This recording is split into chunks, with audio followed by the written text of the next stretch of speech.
मंडळी, महिला अत्याचाराच्या घटना अजून सुद्धा सुरू आहेत. नाशिकमध्ये पुन्हा एक धक्कादायक प्रकार समोर आलेला आहे. खरं तर 7 वर्षांपूर्वी पीडित महिलेने भूपेश पाठक सोबत प्रेमविवाह केला होता. मात्र आंतरजातीय विवाह असल्यामुळे पीडित महिलेला सासू सासरे आणि नणंद यांच्याकडून वारंवार जातीविषयक शिवीगाळ करण्यात येत होती.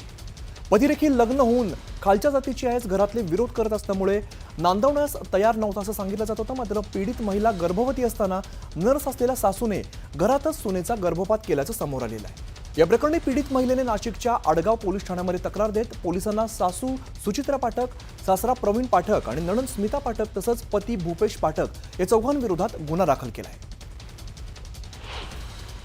2024 मधली गोष्ट आहे. तर त्यावेळेला त्यांनी गर्भपात केलेला आहे.